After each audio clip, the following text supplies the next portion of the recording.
Alright guys, so you probably heard the news if you've been watching YouTube and keeping in touch with what's going on in Thailand. Tourism is dead. It is over. Nobody likes Thailand anymore. Or that is what a lot of the press and the publicity on Thailand would have you believe. But I've been doing a little bit of digging myself. For those that have followed the channel for a long time, you know that actually for the past near decade, before I was doing YouTube, I spent in the tourism industry. And not only do you learn a lot about what's going on in tourism, but I also have a lot of contacts that I keep in touch with up and down the country, from Chiang Mai down to Phuket. And especially for this vlog, I got in contact with them in the past couple of days and asked them to tell me what's really going on the hotel level, which is something that I'd like to share with you guys today. And so just before we go into this exploration together, I do want to let you know I've had some subscribers reach out that are bar owners and some are guest house owners in tourist hotspots like Hue Hin and down in Patong, and they have told me that it is quieter, the bars are quieter, and there is a noticeable difference in the number of tourists. This is something we're going to touch upon in today's vlog, as well as the truth backed up by data, numbers and statistics, which, as you know on this channel, is how I like to do things. And so in 2025, from January to October, there have been 25.1 million visitors so far to Thailand. That is a decrease of around 7.5% year on year. The top markets include Malaysia with 3.61 million visitors and China with 3.58 million visitors. The drop actually comes mainly from Chinese tourists that cite safety worries, but I think it goes even deeper than that. I think it is also about the economy there in China. We have to remember that, as you know on this channel, somebody living quite close to the border, we've had the border incident, we have had an earthquake in Bangkok, we've had some political instability, so it has been a big roller coaster of things going on that has hit international press. And in the data that I read, it is this safety concern that apparently is putting off the Chinese. And now, even though there's been a decrease in the arrivals, which is mainly associated with the Chinese, there has actually been a recovery of revenues to pre-pandemic levels. Thailand clocking in 1.6 to 1.8 trillion baht in 2024, which is very close to the 2 trillion in 2019. So the actual earnings have stayed strong, and this is something that I've mentioned before on the channel. Now, just yesterday, I spoke to a good friend of mine in Phuket, somebody I used to work with. He's a GM in one of the 5-star hotels down there in Phuket. And I said to him, be honest, what is really going on the numbers on your side? And in his words, he said the Chinese flow never came back after COVID. However, it was replaced with the Middle East, Israel, and India in some areas. He also added, I think Thailand will always find its way with tourism, or whether by good management or good luck. The resilience of the destination will never die. 2023 and 2024 were great years for tourism. And although 2025 has been a little bit tougher, it is cyclical, and so we can't expect boom years every year. He went on to say that in some areas like Phuket, many Russians that were fleeing the Ukrainian conflict ended up staying on, and now they're utilizing the Thailand elite type programs, which sometimes blur the lines. So this was the exact words. And the reason I wanted to get this for you, because I can be a talking head all I want. I'm no longer in the industry anymore. So the fact is, I really don't know what's going on. You would just have the opinion of some dude that lives out in rural Thailand and visits provinces like these, which is Kaen. It's hardly a tourist hotspot. And so the reason I contacted these people is to get some real insight on the ground. I had another conversation with a friend of mine. He's in the north, and he told me that it really is about the change of the type of person that is arriving here. Again, he mentioned Middle Eastern travelers are coming over. He also mentioned many Israelis over now, but there's a lot of people still spending a lot of money. So it's not that you need all Europeans and Westerners, and that's evidenced by the revenue being the same, if not on its way to more, while arrivals drops, suggesting that the spend is higher, or it may be that prices have increased, which is something we're also going to talk about in today's vlog. If you've ever been to Khon Kaen, you may recognize this area. This is the Pullman Resort. There's a number of bars down here and a pizza place. So this is the Pullman area, pretty popular. And so when you do go online and you try and get the numbers of arrivals, the exact numbers, there's different reports saying different things. China is estimated around a 30% fall. You got the USA, a 5% decline. Maybe Europe is between 7 and 11% based on the reports that I've read.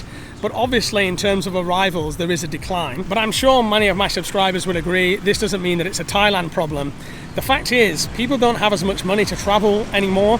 All around the world, there's economic crisis, there's high rates, there's inflation, and the data is showing that a lot of Brits are choosing cheap package holidays instead of more expensive holidays. Saving rates have gone up as well.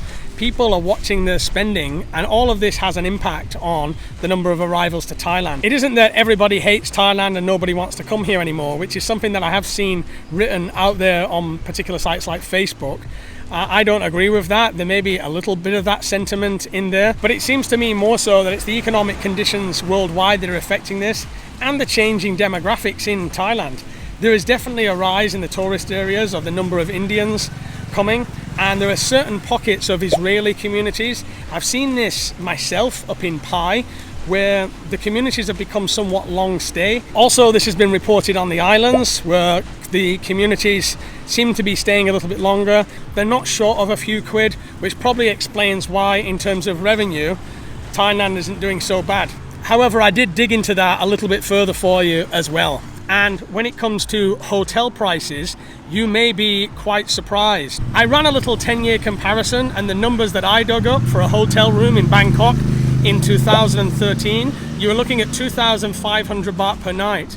Compare that to Bangkok now in 2025, it's more around the 4,241 mark. So you're talking about a 70% increase in the past decade. Similarly, Phuket was 3,000 baht a night back in 2013. Now 5,481 baht, a nearly 80% increase.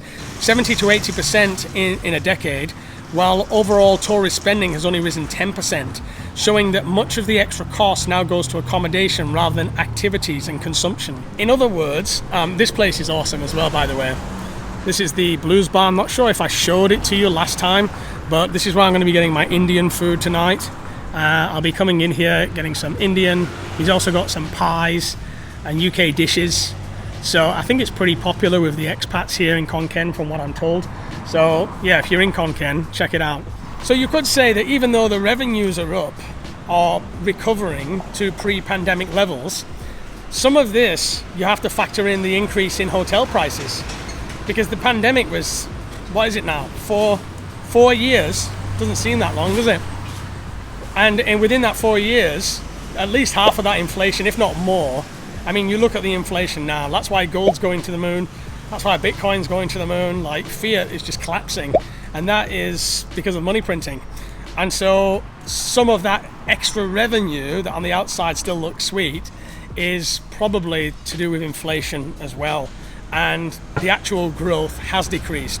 But is that really a surprise? Can people really afford in this day and age to travel to Thailand with everything else that's going on in the economy, with AI now posing a threat to jobs, with rates so high? I know that my dad, who comes to Thailand every year to see me and the grandkids and whatnot, he said he's only going to be coming once every 2 years now because of the cost of the flight.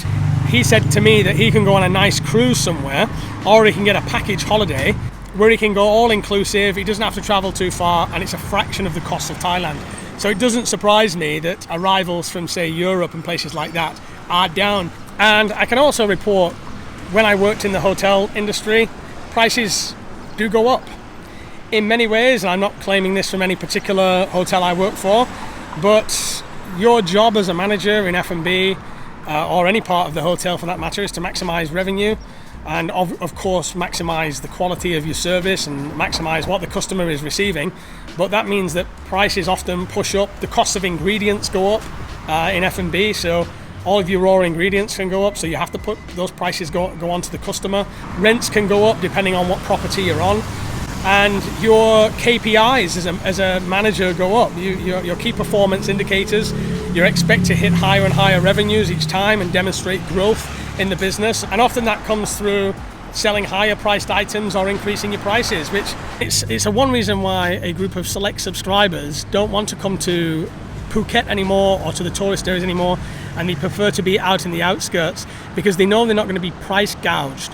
They know they're not going to have to pay 100 baht for a 20 baht coconut. It's funny living in the rural areas. I get to be able to compare prices real time, and of course many of long-term subscribers know I've got expats that watch this channel that have been living in Thailand for the best part of 40-50 years, and they'll know even better than me how the prices used to be and how cheap things used to be. And you used to be able to get a cheap rental even down in Phuket, and your coconut may be only 10 baht difference to the rural areas.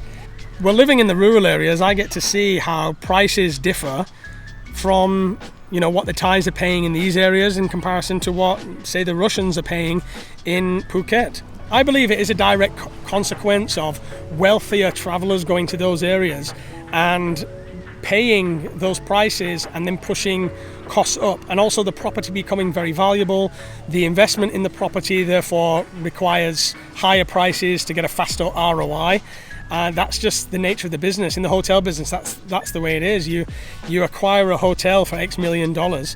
You want to get your money back on it as soon as possible. Where are you going to get that from? It's the room rate and the F&B, mainly the room rate. And so it makes sense that prices rise.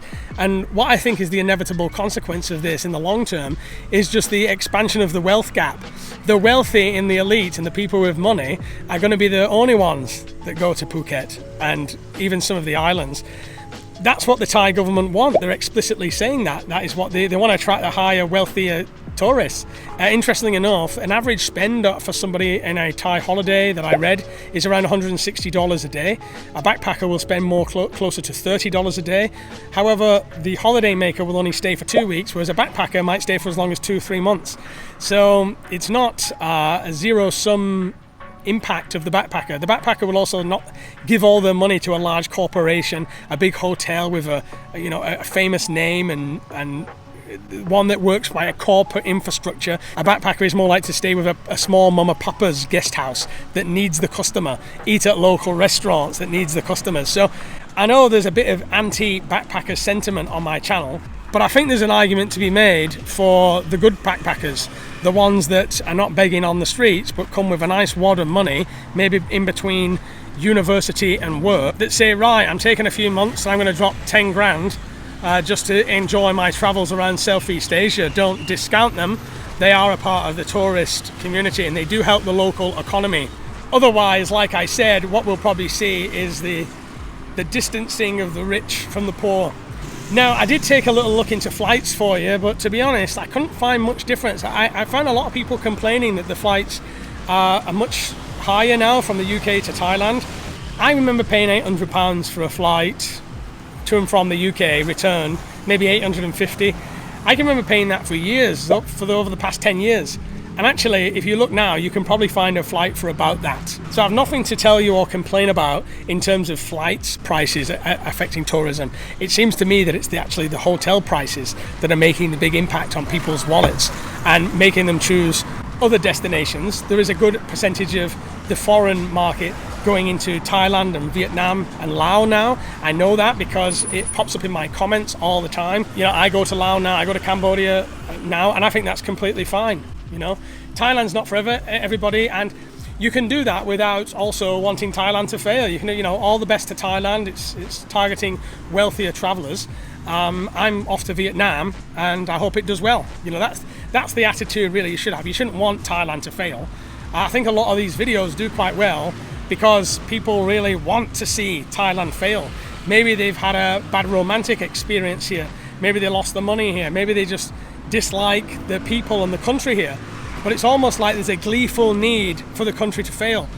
You don't need to harbour those kind of sentiments. You can just let it go and be like, well, Thailand's going to do Thailand, I'm going to do me. If you want to live in Thailand, live in Thailand. If you don't, don't. And if you want to catch up on Thailand, watch vlogs like this. And if you don't, don't. I think that's the attitude to have about it. Personally, obviously, I want the success for Thailand, even at my own detriment, because a lot of the places I used to love to go to are now more expensive, even for me to travel. And it's something I think twice about. Even when I'm thinking about taking the kids somewhere and to do something, to an island and whatnot, to see a friend that I have on an island, I think twice, because when I calculate the domestic flights, which to me do seem higher, I calculate the domestic flights and then the travel and then the hotels, and I'm like, this is going to cost a fortune. I've got a house here. I travel locally anyway. I'm missing the beaches and whatnot, but it does affect me. But that doesn't mean I don't want Thailand to be successful. I want it to be successful because the people here depend on it as well. And it's not just the big corporations. Of course, they do very well, but it's the local people. It's the people that build the infrastructure. It's the mama papa shops. It's the restaurants. It's everybody that makes this country work and that are not massively profiting from it. They are just trying to make a living. So to see tourism suffer is to see the local Thais suffer. And I don't want to see that. And I don't think they deserve it either, because Thais are some of the hardest working people that I know. You know, I have a lot to be thankful for to this country. You know, not only my wife and my kids and our home, but the country itself. I'm a Thailand YouTuber.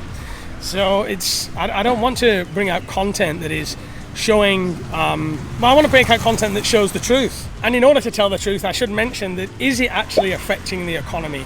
Well, the economy grew 2.5% in 2024, and it's forecast to grow 1.8% in 2025. So there is an impact on the economy, and a lot of that is to do with tourism, the effect of tourism, and the Chinese. And so remember, a big part of the economy is also exports in Thailand, so they do rely on that, and I do believe that they'll make it up in other ways, but it's not devastating. The economy is not flat and it's not shrinking, so that seems to be the fact of the matter to me. Maybe my subscribers can enlighten me to any other alternative facts. So I think to conclude this vlog, the key takeaways are: the major drop has been with the Chinese. They're afraid to come here for whatever reason, and they're also going through their own economic situation. There's been a change in demographic. There's a higher spending tourist here, mainly India, Middle East and Israel. Tourism revenue is okay. If you were to factor in inflation into that, it probably doesn't look as good. GDP is going to be a little bit slower on the growth side this year. But overall, is it a major collapse? Is it a concern? Is it the end of Thailand tourism? Is Thailand tourism in the toilet? No, I don't think so.